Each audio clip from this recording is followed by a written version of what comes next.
Hello, my name is Adam Anderson, and this is my summarized version of Hansel and Gretel. Now, my spelling's not the best, or handwriting's not the best either, so we'll just have to suffer through it together.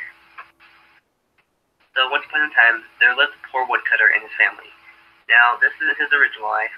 Hopefully, it's only his second wife, because that'd be a bit of an issue if he had multiple. And, well, basically, one night, he was talking to him about how little they had to eat and how they should end up leaving the kids while they went to go get wood for the fire in the forest. But Hansel overheard that and decided to come up with a plan to find their way back home. The next morning, they left to cut wood, and Hansel decided to drop pebbles as they went. Stepmother told them to make a fire and to have a bit of a rest or a nap. But when it came dark, they realized that they were gone, and they were luckily able to find their way back with those pebbles because they glowed in the dark. Amazing pebbles. And the moon helped out with that as well. But when they got back to the house, it turns out the stepmother was the one that let them in and put the blame on them. But we already know who the true villain is. A few days later, though, the stepmother decided to talk to the husband and to convince him to leave the kids back out in the forest again. And this time, she gave them bread, little pieces of bread though, not as much as they did the first day. And Hansel decided to use the bread crumbs as, well, the trail back home. Later that night, though, when they looked for the breadcrumbs, they couldn't find it because, well, birds ate it.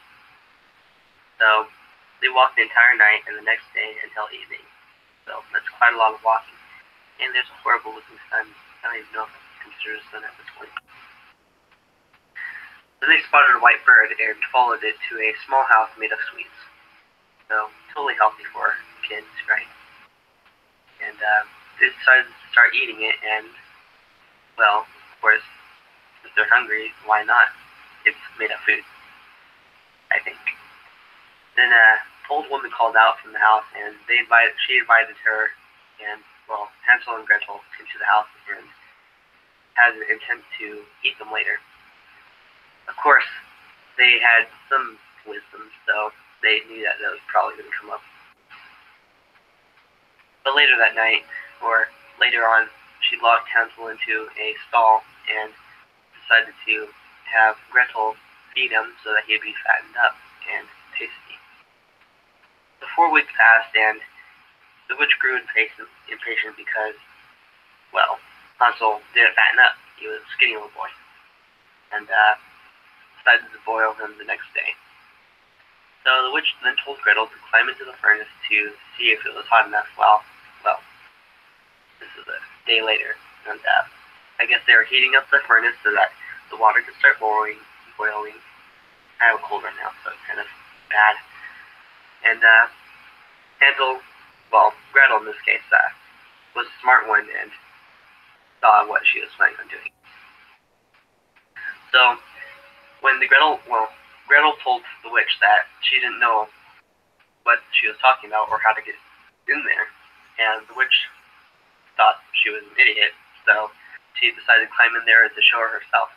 But with that, Gretel pushed her into the furnace and locked the latch. So the witch is dead. Hurrah. And next, Gretel, I don't know why I forgot the L. That's weird. Well, Gretel then freed Hansel from the stall, and they left. They were somehow able to find their way back home, but there was a lake in between their house and the house. Well, the house and the 2 kids. But they ended up seeing a duckling, and Gretel decided to call out for the duckling. Hansel didn't believe that it was able to carry her and him, so he didn't really trust it. But what ended up happening was duckling came and got them and carried them across the lake. What a strong little duckling it is. So they got home and they found their father. He was pretty sad because, well, I guess his stepmother or his wife ended up dying. So even though the villain's gone, doesn't mean the father has to be in pain. But when they got back, he was was in pretty joyful state at that moment because, well, his kids were alive. But what they didn't know, or in this case, what we didn't know, was Gretel grabbed some jewelry and brought it back to them so that they had a lot of money at that point, and they did not live in poverty anymore, and they lived happily ever after. So,